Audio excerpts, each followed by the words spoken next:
That's all you'll ever get.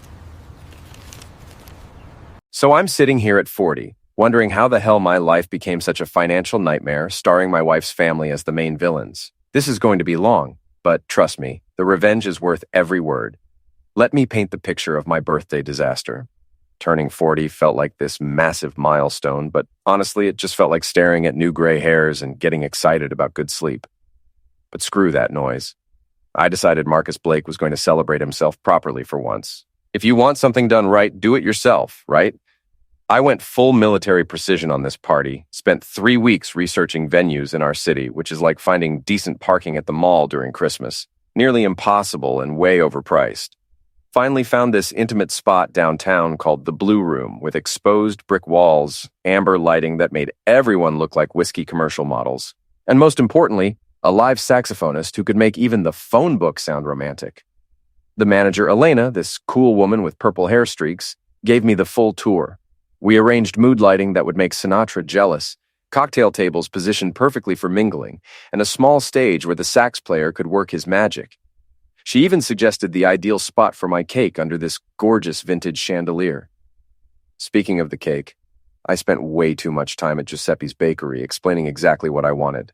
This elderly Italian baker clearly thought I was nuts for caring so much about frosting consistency, but finally understood my vision. Simple but elegant chocolate base with vanilla buttercream and written in bold letters across the top. Marcus, still rising.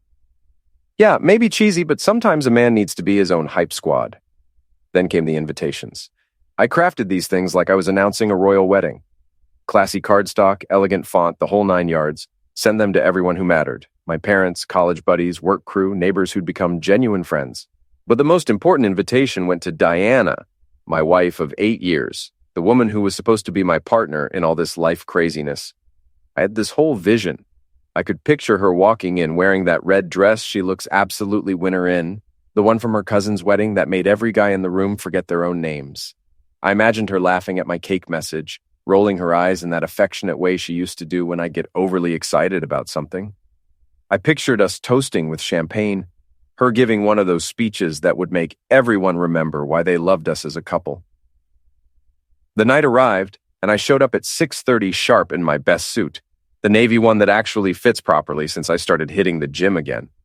The place looked perfect. Elena had outdone herself with the setup. The lighting was absolutely perfect, and the saxophonist was already warming up with some smooth Miles Davis. I positioned myself near the entrance like some eager host, checking my watch and phone every 30 seconds. 7 o'clock rolled around. No problem, right? People are fashionably late these days. I ordered a beer from Rico the bartender, this laid-back dude with sleeve tattoos who looked like he'd seen every kind of human drama play out in his bar. He poured me a perfect pint and gave me this knowing nod that said, "Don't worry, man, they'll show." 8 o'clock came and went. The saxophonist switched from upbeat jazz to something slower, more mellow. Maybe people were running really late. I checked the group text I'd sent with all the details, delivered, but nobody was responding. Called my buddy Travis, straight to voicemail. Tried my sister Kelly, same thing.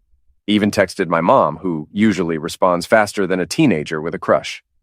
By 9 o'clock, the truth hit me like a freight train loaded with disappointment. Nobody was coming, not my college friends who I'd stayed in touch with for 20 years. Not my work buddies who I'd covered for during their personal emergencies. Not my family who I'd been there for through divorces and job losses. And most painful of all, not Diana, not my wife, who was supposed to be my ride or die, my constant, my person. I sat there in that beautiful lounge surrounded by empty chairs and tables set for guests who clearly had better things to do, trying to process what the hell had just happened. The saxophonist was playing something slow and melancholy now, like he could sense the mood shift. Other patrons were stealing glances at me. The guy sitting alone at what was obviously supposed to be a party, looking like the saddest birthday boy in history. Rico, bless his soul, must have recognized the situation for what it was. He walked over with a rocks glass filled with what looked like top-shelf bourbon and set it down in front of me. "For the birthday, man," he said simply. No pity in his voice, just recognition. That's when I knew I either had to laugh or cry, and laughing seemed better for my dignity. I walked over to my perfect cake, sitting there under that gorgeous chandelier like some monument to misplaced optimism. Cut myself one slice, a generous one because screw portion control on your birthday, and sat back down. I ate that cake slowly, savoring every bite of Giuseppe's excellent work, pretending the scattered groups of other customers weren't occasionally glancing over with that particular mix of curiosity and sympathy that made my skin crawl. The worst part wasn't even eating cake alone. The worst part was walking out afterward, thanking Elena for a lovely evening like everything had gone according to plan, tipping Rico extra for his kindness, and making that long walk to my car in the parking garage. Every step felt like walking through molasses, like the universe was making damn sure I felt every second of that humiliation. A week passed after my spectacular birthday disaster, and I'd almost convinced myself that maybe life could go back to some semblance of normal. You know that feeling when you stub your toe really hard and for a few seconds you think it might not hurt that bad, then the pain hits like a sledgehammer? Yeah, that's basically what happened when my phone decided to ruin my Tuesday afternoon. I was sitting in the most boring quarterly budget meeting known to mankind, listening to Janet from accounting drone on about expense reports, when my phone buzzed against my leg. Normally, I'm pretty disciplined about ignoring personal stuff during work hours, but something about that particular buzz felt different. Maybe it was intuition, maybe it was just bad luck. But I decided to sneak a quick peek. The message was from Diana, and the preview made my stomach drop faster than a lead balloon. Hey, we're doing Dad's milestone at Lakeside, $2,100 each. Venmo me by Friday. DE. I excused myself from the meeting, mumbling something about a bathroom emergency that wasn't entirely a lie, considering how my digestive system was reacting to this news. Found an empty conference room and opened the full message. And let me tell you, it was a masterpiece of audacity wrapped in casual entitlement. That was it. No, hey honey, how are you doing? No, sorry your birthday party was a complete bust because we all suck as human beings. No explanation, no discussion, no acknowledgement that maybe asking someone for $2,100 might warrant an actual conversation. Just a bill. A damn invoice disguised as a family text. Here's the thing about Harold Morrison, my father-in-law. The man loves grand gestures the way most people love breathing. We're talking about a guy who once rented out an entire restaurant for his wife's birthday, complete with string quartet and ice sculptures. Because apparently regular birthday dinners are for peasants. His wife Sandra has turned other people's generosity into an art form. She's got this magical ability to make everyone around her feel like funding her elaborate schemes is not just expected, but somehow a privilege. I watched the family group chat light up like a Christmas tree with responses.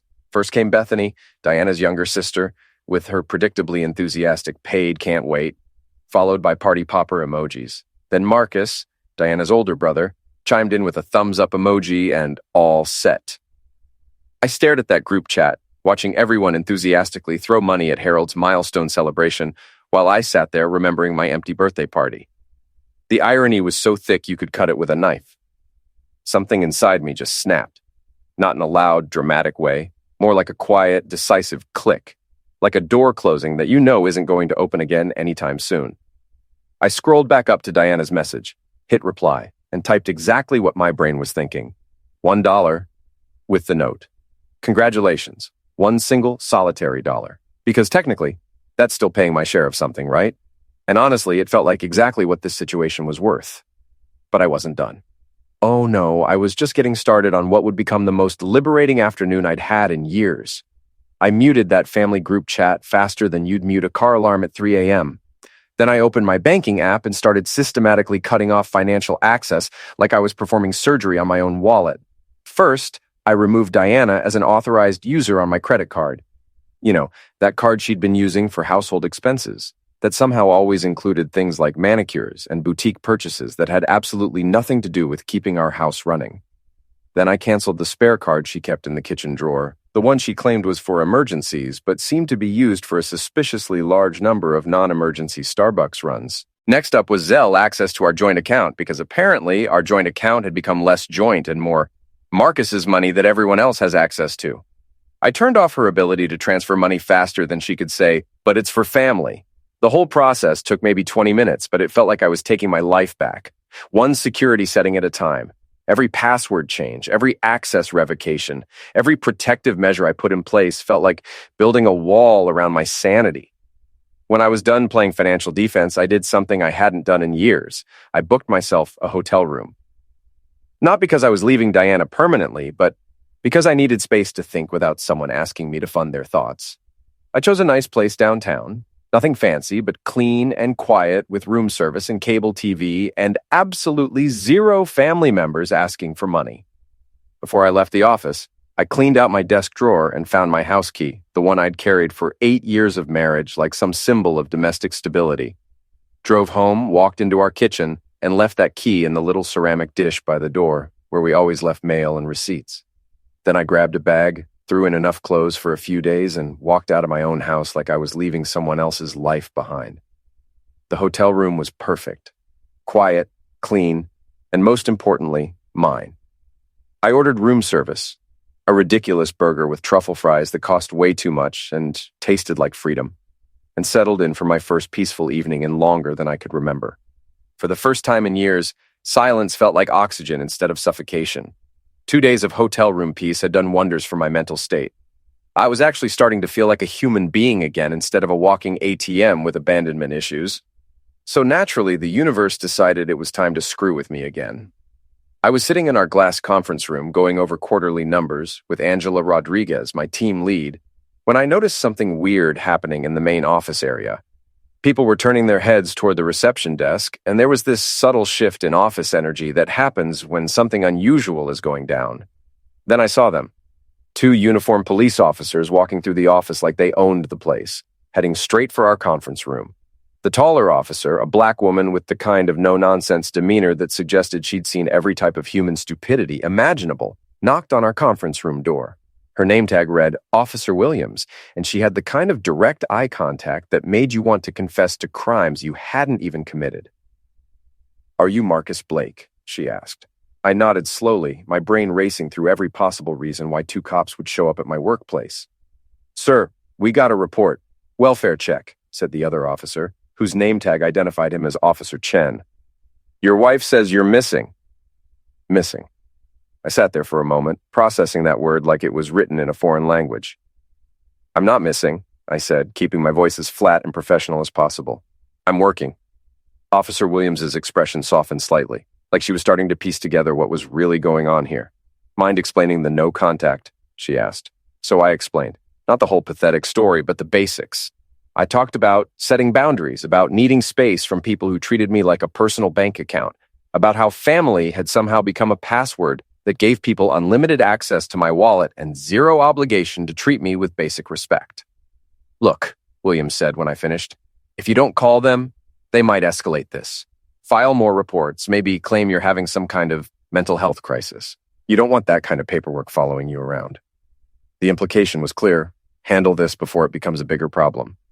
"If they show up here again," I said, making sure my voice carried the kind of quiet authority that people don't usually argue with, "I'll file for a protective order."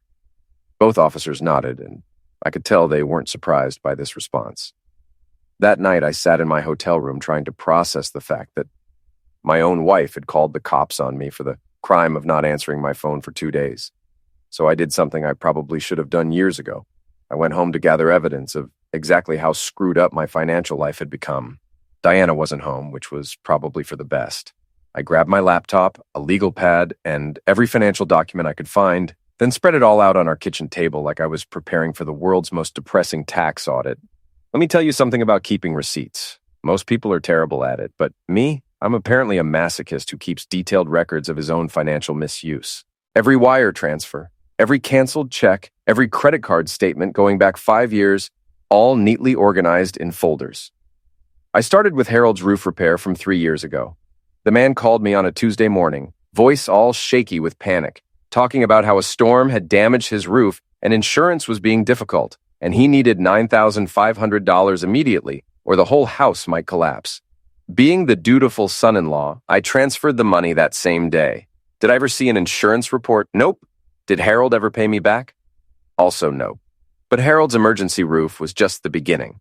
Next up was Bethany's boutique launch, which apparently required $17,200 for inventory and setup costs. Bethany had this whole business plan she presented during Sunday dinner, complete with a PowerPoint about sustainable fashion and market demographics. The boutique lasted exactly 6 months before she decided retail was too stressful, and she wanted to focus on her yoga certification instead. Then there was Marcus's crypto catastrophe. which still makes my eye twitch when I think about it. That brilliant investment strategy cost me $13,400 after Marcus called me, sobbing, actual sobbing, about how he'd put his entire savings into some cryptocurrency with a ridiculous meme name. Sandra got on the phone after him, talking about how he was learning valuable lessons about financial responsibility and how family helps family through difficult times. As I went through each folder, each receipt, each wire confirmation, a pattern emerged that was so obvious I felt stupid for not seeing it earlier. Every emergency happened to occur right around the time I got a bonus at work, or a tax refund, or some other influx of cash. Every crisis was urgent enough to require immediate financial intervention, but never quite urgent enough for anyone to explore other options first. By midnight, I had tallied up 5 years of Morrison family expenses, and the number made me physically nauseous. We're talking about $97,300. Enough money to buy a decent car or put a down payment on a vacation home or fund a pretty substantial retirement account. Instead, it had all disappeared into the black hole of other people's poor life choices and manufactured emergencies.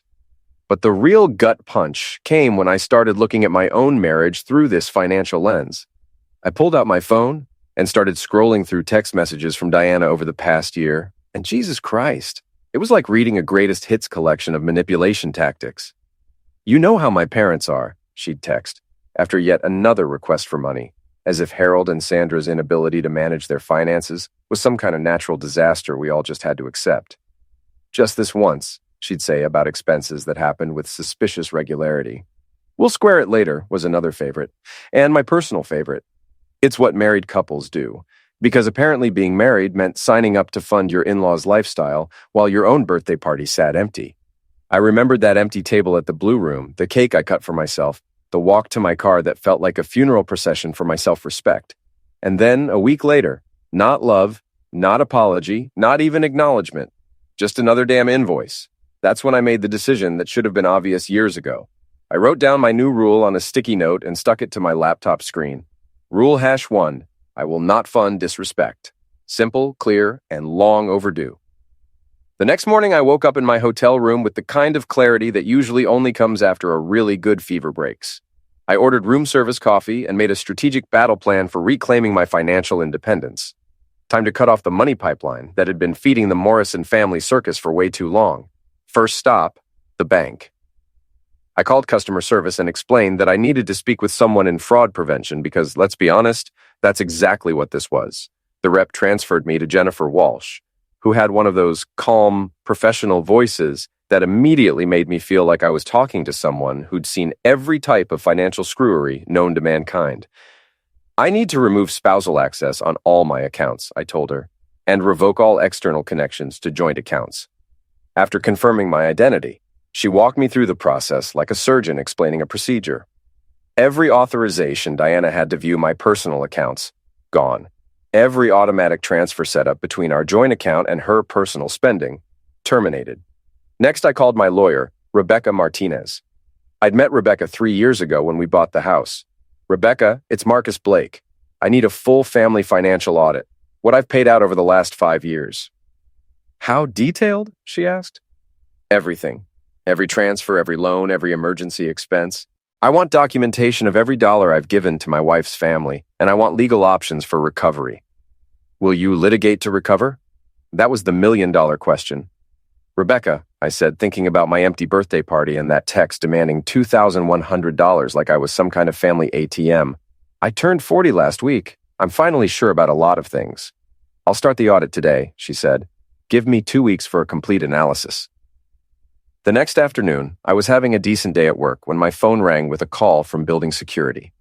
"Mr. Blake, this is Tony downstairs. You've got some visitors in the lobby, and they're pretty insistent about seeing you."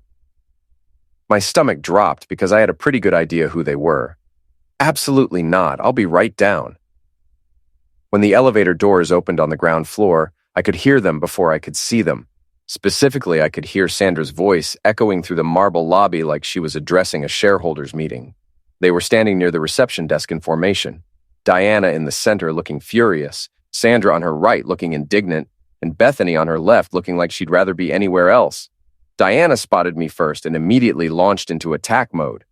"Why are you doing this?" she demanded, her voice carrying across the lobby. You froze the cards! Sandra stepped forward, gearing up for one of her legendary guilt trips. Harold's milestone is this weekend, she hissed. He deserves it! The word deserves hit me like a slap. Harold deserves a party that costs his family members $2,100 each, but I didn't deserve a wife showing up to my birthday.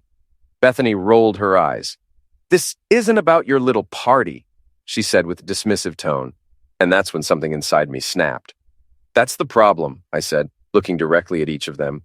Nothing is about me, except the bill.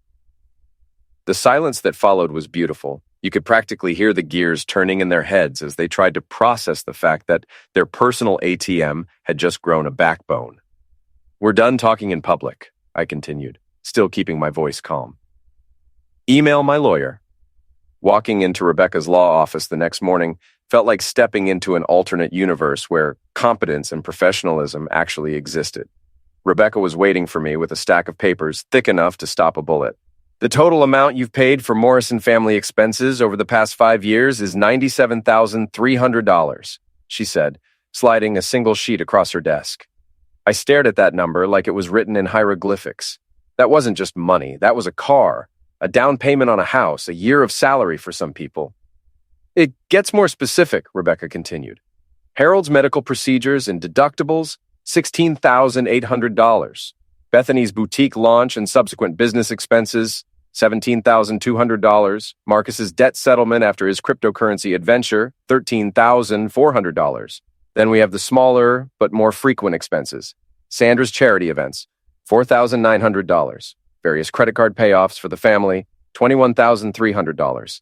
And a dozen different emergencies totaling $23,700. What are my options? I asked. Rebecca pulled out another document that looked official and intimidating. I've drafted a demand letter. It outlines every expense, provides documentation for each transaction, and gives them 30 days to repay the full amount, or we file suit for recovery. Send it, I said. As if on cue, my phone rang, Diana's contact photo popping up on the screen. Answer it, Rebecca suggested, but put it on speaker. You're suing my family? Diana's voice was thick with anger. I'm asking for repayment, I said. Suing is step 2. What followed was a 10-minute masterclass in guilt manipulation and emotional blackmail. She talked about loyalty and sacrifice, about how family members support each other, about how I was being petty and vindictive over money we could afford to give. I'm loyal to people who are loyal to me, I said when she finally paused. Loyal people attend their husband's 40th. Then I hung up. The next few weeks were like watching a masterclass in how quickly people's priorities can shift when their access to free money gets cut off. The first sign that my demand letter had hit its target came exactly 3 days after Rebecca sent it. I got a text from Bethany. Did you see they listed the cabin? Attached was a link to a real estate listing for Harold and Sandra's weekend cabin, the same cabin where they'd hosted family gatherings for years. The listing price was $48,000, probably about half what they'd paid for it. 2 days later, Luis from my team mentioned seeing a vintage motorcycle for sale on Craigslist that looked exactly like the one Harold was always bragging about. I looked up the listing, and sure enough, there was Harold's pride and joy, a 1973 Harley-Davidson he'd restored himself. The asking price was $9,200, probably half what that bike was actually worth. But my personal favorite development came from Bethany's increasingly creative attempts to negotiate. She sent me a text. Hey, Marcus, what if I could work something out with store inventory? I still have a lot of pieces from the boutique, high-end stuff. Maybe we could call it even on some of what I owe. Store inventory. She wanted to pay me back with unsold clothes from her failed business venture. The audacity was almost artistic. I forwarded the text to Rebecca without comment. The real masterpiece came from Marcus, who apparently decided we were somehow buddies who could work things out with a casual text conversation. Bro, we're family, he texted at 11:30 on a Thursday night. This whole legal thing is crazy. Can't we just figure something out between us? You know I'm good for it. Eventually. Eventually. That was the magic word that had gotten me into this mess in the first place. I typed back, then act like it. 2 weeks later, I ran into Harold at a bowling alley where my team was having a night out. He looked older than I remembered, moving with careful deliberation. He caught my eye and, to my complete surprise, walked over. Marcus, he said, his voice smaller than I'd ever heard it. I was wrong to ignore your birthday. I'm sorry. Sorry. Harold Morrison, the man who'd never apologized for anything in the 8 years I'd known him, was standing in a bowling alley telling me he was sorry. Not sorry for treating me like an ATM, not sorry for the $97,300 his family had extracted from my bank account, but sorry for ignoring my birthday. I didn't rush to forgive him. Instead, I just nodded and picked up my bowling ball. Want to bowl a frame? I asked. He nodded and we played one frame without speaking. There was something almost meditative about it. The weight of the ball, the sound of pins falling, the simple physics of aim and follow through. Finally, as I was lining up for my next frame, Harold spoke again. I taught my kids that money fixes everything, he said, his voice barely audible over the sound of pins crashing. That was my mistake. It wasn't a full admission of guilt, not an acknowledgement of the specific damage his family had done, but something that felt like the beginning of actual honesty. Teach them what respect costs, I said. It wasn't cruel, but it wasn't forgiveness either. It was simply the truth. We shook hands then, the kind of handshake that belongs to endings rather than beginnings. It was firm, brief, and final. Not the handshake of reconciliation, but the handshake of two men who finally understood where they stood with each other.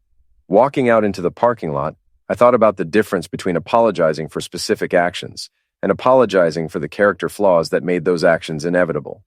Harold was sorry he'd ignored my birthday, but I wasn't sure he was sorry for raising children who thought love came with invoices attached.